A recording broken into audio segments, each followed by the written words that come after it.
মুফতি আব্দুল্লাহ মামুনকে আমাদের পক্ষ থেকে আন্তরিক অভিনন্দন। ফিরে উপস্থিতি আবার কারণে আমাদের ভিতরে বড় বড় হাজারো আলেমের উস্তাদ থাকার পরও আমরা আলোচনা শুনতে পারতেছি না। আমারও আলোচনা করার কথা ছিল, আমিও সেটা পারতেছি না। তো পর্যায়ে আমি বিশেষ করে আমাদের এই যে তাওহীদি জনতা যারা এখনো গেটের বাইরে আছেন, 2 মিনিটের মধ্যে গেটের ভিতরে ঢুকে আসেন। এখনই আমাদের দোয়া মোনাজাত হবে। আমি একটা হাদিস বলি, আমার উস্তাদকে আমি মোনাজাতের জন্য আমি তাকে মাইক দিয়ে দিচ্ছি।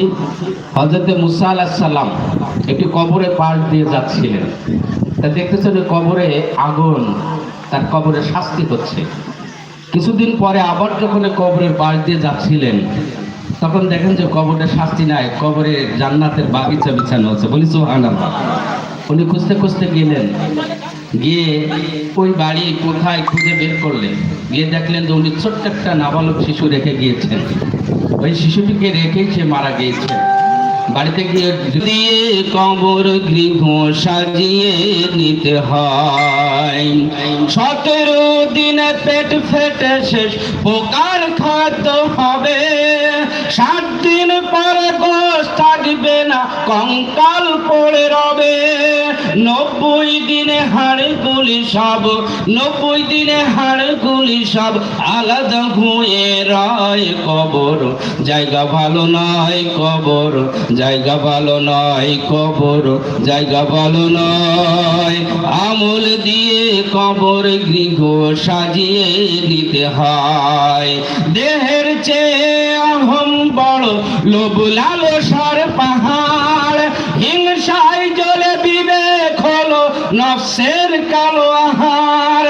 আমান কারণ সব হারিয়ে, আমান কারণ সব হারিয়ে পরিণতি পরিচয়। কবর জায়গা ভালো নয়, কবর জায়গা ভালো নয়, কবর জায়গা ভালো নয়। আমল দিয়ে কবর গৃহ সাজিয়ে নিতে হয়। বলি মারহাবা। আলহামদুলিল্লাহ। আমার সামনে বসা আছেন হাজারো আলেমের উস্তাদ। আমি যখন 4th শ্রেণীতে 1994 সালে ভর্তি হই, 95 সাল থেকে যার কাছ থেকে বিদ্যা, আরবি, বিভিন্ন বিষয়ে শিক্ষা গ্রহণ করেছি। শুধু আমি নয়, আমার থেকে আরো বড় বড় আলেমের উস্তাদ আমার সামনে বসে আছেন। ঐতিহ্যবাহী বারুইপাড়া সিদ্দিকিয়া ফাজিল ডিগ্রি মাদ্রাসার স্বনামধন্য অধ্যক্ষ সাহেব জনাব হযরত মাওলানা খিজরুল ইসলাম সাহেব। শ্রদ্ধেয় উস্তাদকে সংক্ষিপ্ত কিছু কথা বলেই দোয়া মোনাজাতের জন্য বিনীতভাবে অনুরোধ করছি। আলহামদুলিল্লাহি রাব্বিল আলামিন, ওয়াসসালাতু ওয়াসসালামু আলা সাইয়্যিদিল মুরসালিন ওয়া আলা আলিহি ওয়া সাহবিহি আজমাইন। আজকের এই সিরাতুন নবী মাহফিলের সমাপনী পর্যায়ে এখন আলোচনার আর কোনো সুযোগ নেই, যেহেতু আবহাওয়া খারাপ, আপনারাও ব্যস্ত। অতএব আমরা দীর্ঘ আলোচনা শুনেছি। আমি আসার পরেও এখানে অনেক আলোচনা হয়েছে।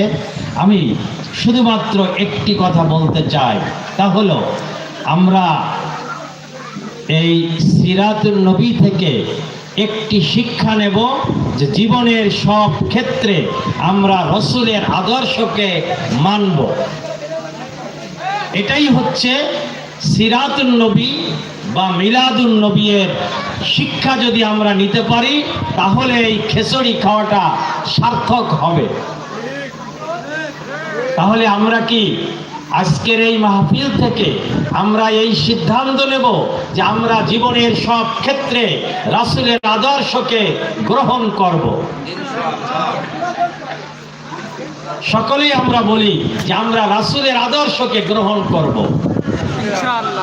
তাই যদি না হয়, আমাদের দেশে অসংখ্য মাহফিল হয়, ওই একটা গানের ভাষায় বলে যে রবিউল আউয়াল এলে তোমারই গান গাই, রবিউল আউয়াল গেলে তোমায় ভুলে যাই।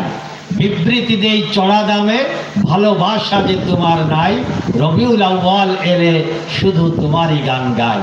এই গান গেলে হবে না, সিদ্ধান্ত নিতে হবে। আমি মুসলমান হিসাবে আমি আমার জীবনের প্রতিটি ক্ষেত্রে মুহাম্মদুর রাসূলুল্লাহ সাল্লাল্লাহু আলাইহি ওয়াসাল্লামের আদর্শকে গ্রহণ করব, আদর্শকে বাস্তবায়ন করব। এতটুকু কথা বলেই আমার আলোচনা এখানে শেষ করছি।